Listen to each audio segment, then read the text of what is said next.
ఇప్పుడే జీ5 app download చేయండి. చూడండి మీ ఫేవరెట్ టీవీ షోస్ ఎప్పుడైనా ఎక్కడైనా. రేపు ఉదయాన్నే పౌర్ణమి ఉంటుంది. గుర్తుంచుకోండి, రేపు ఆదివారం పౌర్ణమి. చాలా అద్భుతమైన రోజు, మహానక్షత్రంలో వస్తుంది. ఇటువంటి ఆదివారం మహానక్షత్రంలో వచ్చే పౌర్ణమిలు చాలా అరుదైనవి. మనము రేపు ఉదయాన్నే లేచి తలస్నానం చేసుకొని చక్కగా మీరు పొద్దున్నే బిల్వవృక్షం ఎక్కడుందో అక్కడికి ఒక చెంబులో నీళ్లు తీసుకొని వెళ్ళాలి. బిల్వవృక్షానికి రేపు ఉదయాన్నే వెళ్ళి భక్తిపూర్వకంగా ఆ బిల్వవృక్షం కింద, అమ్మా మహాలక్ష్మి, నీకోసం సుగంధమైన జలాన్ని తెచ్చాను, ఈ జలాన్ని స్వీకరించు తల్లి.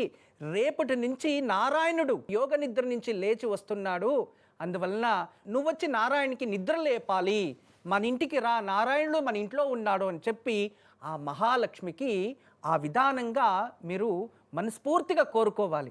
అలా రేపు ఉదయాన్నే మీరు ఆ బిల్వవృక్షం దగ్గర వెళ్ళి మనస్ఫూర్తిగా కోరుకొని చక్కగా ఆ ఒక బిల్వవృక్షం నుంచి ఆ నీళ్లు పోసి అమ్మవారిని ప్రార్థించి అక్కడి నుంచి మీరు ఇంటికి రావాలి.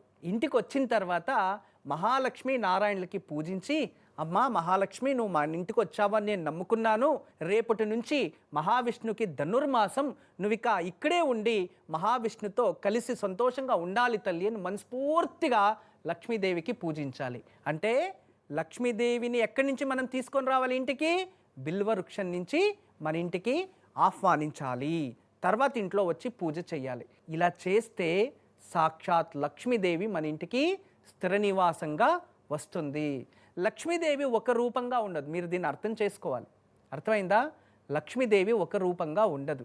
లక్ష్మీదేవి దైవగణాలు ఎలా ఉంటాయో అలా ఉంటాయి.